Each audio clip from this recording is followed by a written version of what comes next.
wassalam, syukron sudah bergabung pada malam hari ini. Insyaallah nanti kita akan live sampai tepat pukul 10 atau lebih ya. Jadi agak telat dikit ya. Oke. Di sini suasananya hujan, tadi baru hujan deras ya. Ustadz, kalau di Mesir yang no beasiswa biaya yang dibutuhkan bulan berapa? Oke, di Mesir ya. Saya dulu jadi kalau kuliah di Al-Azhar itu semuanya beasiswa ya. Kuliah di Al-Azhar itu semuanya beasiswa. Beasiswa artinya kita kalau kuliah di Al-Azhar itu tidak dibebani uang SPP.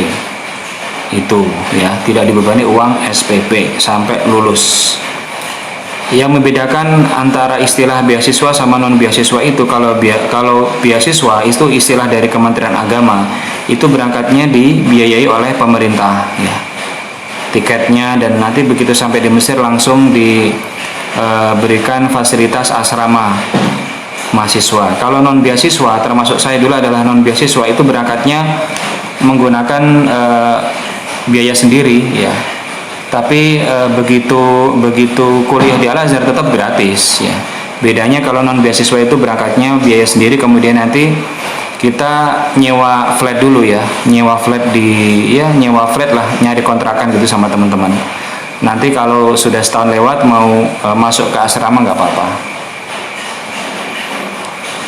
Tetap sama nanti yang beasiswa tadi mendapatkan uang saku ketika sudah lewat 1 tahun ya.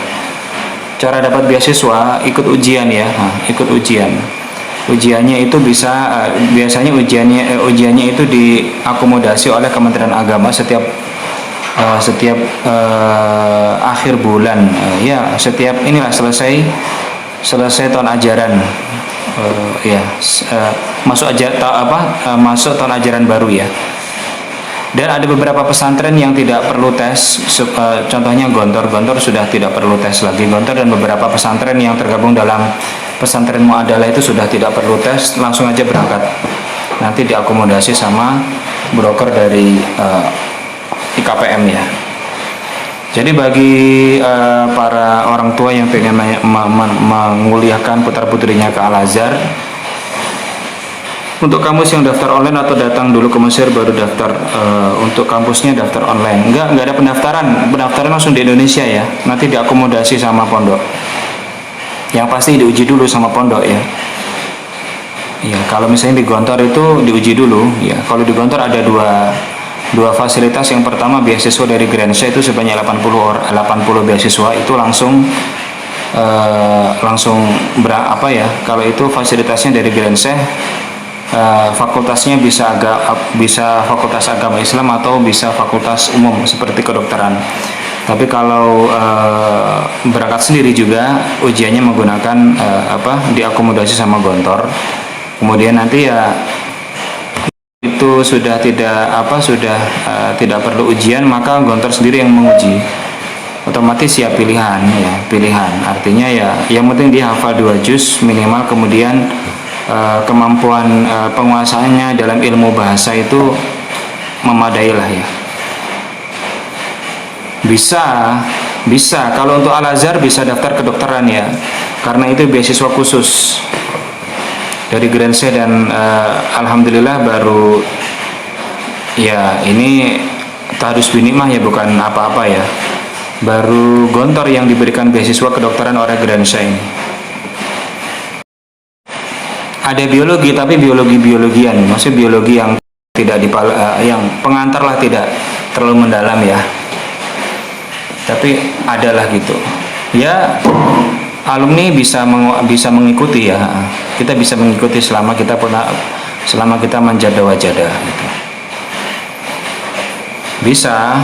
Cuman ya nanti ada ikatan dengan Gontor, katakanlah setelah 10 saya membimbing ustadz-ustadz Gontor 1 untuk mengikuti tes Timur Tengah. Alhamdulillah setiap tahun pasti ada yang berangkat ya, pasti ada yang lolos.